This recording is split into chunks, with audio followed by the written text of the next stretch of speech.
নমস্কাৰ বন্ধুসকল, মই হিৰেন। আজি আপোনালোকক এই ভিডিঅ'টোৰ জৰিয়তে এই 2024 বৰ্ষৰ ছেপ্টেম্বৰ মাহটোত মকৰ ৰাশি ব্যক্তিসকলে কেনেদৰে ফলাফল লাভ কৰিব তাৰে সম্পূৰ্ণ বিৱৰণ আপোনালোকক এই ভিডিঅ'টোৰ জৰিয়তে আগবঢ়াইছোঁ। প্ৰথমে মোৰ চেনেলটো আপোনালোকে ছাবস্ক্ৰাইব কৰি ল'ব, যাতে মোৰ পিছৰ ভিডিঅ'বিলাক আপোনালোকে সহজে লাভ কৰিব পাৰে। লগতে মোৰ ভিডিঅ' যদি ভাল লাগে তেন্তে লাইক আৰু শ্বেয়াৰ কৰিব, কমেণ্ট কৰি আপোনালোকৰ মনৰ ভাৱ প্ৰকাশ কৰিব। এতিয়া মূল বিষয়লৈ।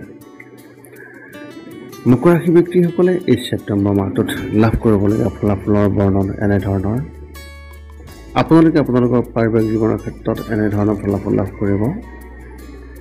এই মাহত আপুনি আপোনাৰ আচৰণত প্ৰডিউচ হ'ব লাগিব আৰু আনৰ প্ৰতি কোমল স্বভাৱ থাকিব লাগিব। আপোনাৰ আক্ৰমণাত্মক স্বভাৱটোৱে আপোনাৰ বাবে সমস্যাৰ সৃষ্টি কৰিব পাৰে। সেয়েহে প্ৰতিদিনে আধা ঘণ্টা প্ৰাণায়াম কৰাৰ অভ্যাস কৰক।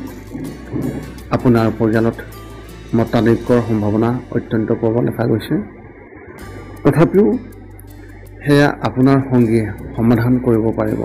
সৰু ভাই বা ভনীয়েকে হয়তো ঘৰৰ বাহিৰলৈ ওলাই যাবলগীয়া হ'ব পাৰে আৰু ইয়াৰ বাবে তেওঁলোকে আপোনাৰ পৰা সহায় আশা কৰিব।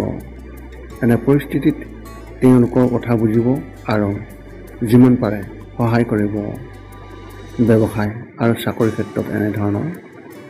এই মাহত ব্যৱসায়ৰ ক্ষেত্ৰত কোনো ডাঙৰ চুক্তি কৰাটো পৰিহাৰ কৰক, কাৰণ মংগল গ্ৰহ আপোনাৰ ওপৰত গধুৰ হৈ আছে।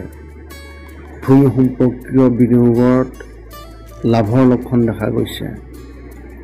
ৰাজনীতিৰ সৈতে জড়িত যিসকল ব্যক্তি, সেই ব্যক্তিসকলে এই মাহত বিৰোধীৰ পৰা আঁতৰি থাকিব লাগিব আৰু লগতে নিজৰ ভাষণ নিয়ন্ত্ৰণ কৰিব লাগিব।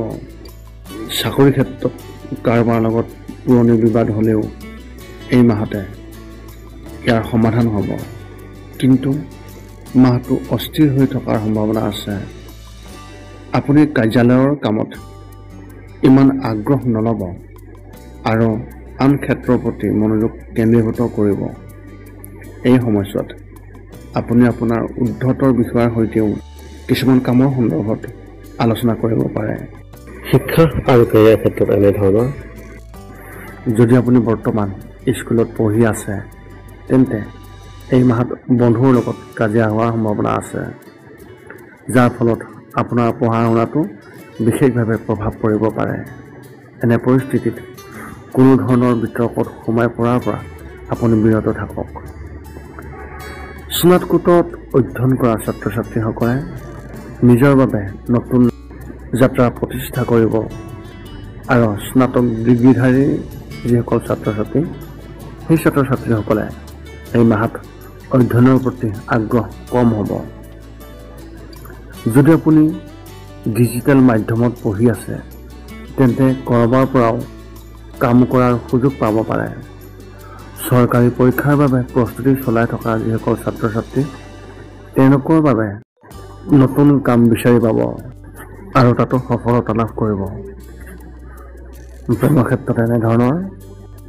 যদি আপোনাৰ বিয়া হোৱা 5 বছৰতকৈ কম হৈছে তেন্তে কোনো এটা বিষয়ত আপোনাৰ সংগীৰ লগত মতানৈক্য হ'ব পাৰে। এনে পৰিস্থিতিত কোনো কথা মনত ৰাখিব নালাগে আৰু মুকলিকৈ কথা পাতিব। আৰু যিসকলৰ 5 বছৰতকৈ অধিক হৈছে তেওঁলোকৰ ক্ষেত্ৰত এক স্মৰণীয় সময়ে তেওঁলোকক বিশেষভাৱে সুখী কৰিব আৰু ইয়াৰ সম্ভাৱনা আছে। আৰু আপোনাৰ সংগীৰ পৰাও আপুনি উপহাৰ লাভ কৰিব পাৰে।